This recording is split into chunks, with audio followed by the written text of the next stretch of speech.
Suppose Mr. Grimes had tried another approach. Most of you are disappointed in the low grades you made on this test. So am I. Nearly all of you had trouble with that last problem on ratio. Now, perhaps I didn't do a good job explaining ratio. Now, ratio is commonly used in everyday life. Mother uses it in the kitchen when she takes a recipe for a big cake and uses proportional amounts of ingredients to make a little cake, or vice versa. But let's suppose a recipe called for 8 cups of flour and 4 eggs. I wanted to make a cake half that size. How much would I use? You'd need 4 cups of flour and 2 eggs. That's right. You boys use it in the shop when you read a blueprint. As you know, a blueprint's merely a scale drawing of something that's usually larger. Suppose I had a blueprint of a bridge that's going to be 100 feet wide. But on this drawing, the bridge is only 10 inches wide. Now, how many feet would each inch represent? 10 feet. That's right. Now, that's in ratio. Now, let's see where we made our mistakes. The problem was this.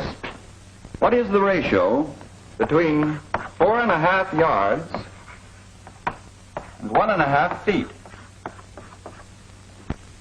Now, you looked hurriedly at 4.5 and 1.5, said the answer was 3. Well, that's where you fell into a trap.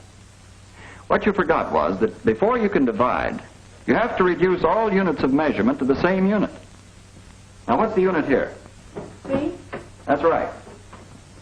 By golly, I sure fell for that one. First of all, let's change 4.5 yards into feet.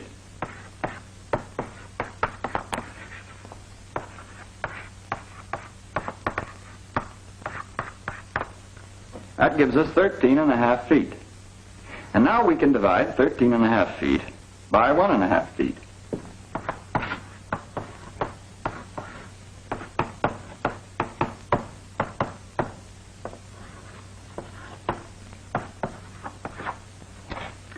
The right answer is 9. Wow, I see where I made my mistake. Now, I want you to look over your papers very carefully and see where you made your mistakes. I'll come down the aisles, and if there are any questions, don't hesitate to ask me. Yes? No, from Dr. Williams. All right, thank you. I have to leave for a few moments. On page 15 of your books, the first 3 problems are exactly like number 1 on the test. Suppose you do as many as you can until I get back.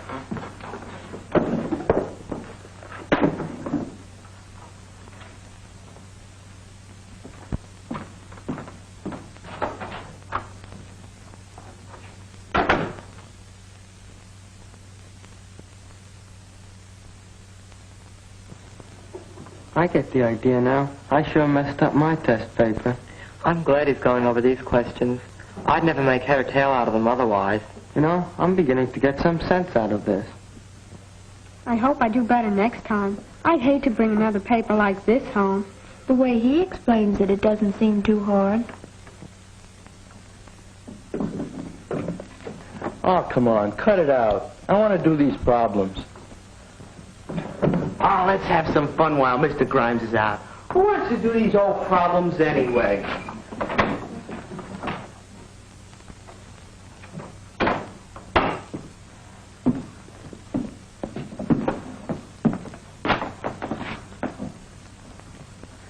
Now, you know where that border eraser belongs. That's where I put it there. Grimes sure caught him in the act. Oh, Grimes is a pretty good egg.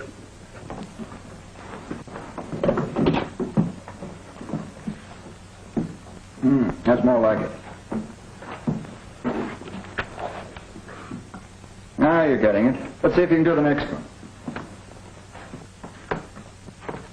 Classroom control and learning efficiency are products of good teaching. Learning must be made meaningful. Interest in work for which learners see a purpose provides its own discipline. But in spite of interest and meaning, it must be remembered that some incidents will occur. Skill in handling such occurrences prevent their growth into problems. Oh, that's a pretty good catch. For a moment, I thought you'd miss. I'm sorry, but I owed him the apple. Well, I guess a fellow's expected to pay his debts. I'd suggest, though, in the future you do your baseball practicing outside of class. A friendly attitude with a sprinkling of humor goes a long way toward winning the regard and cooperation of the class. For respect is a more desirable molder of behavior than fear. The development of mutual understanding between teacher and pupils will help eliminate disciplinary problems.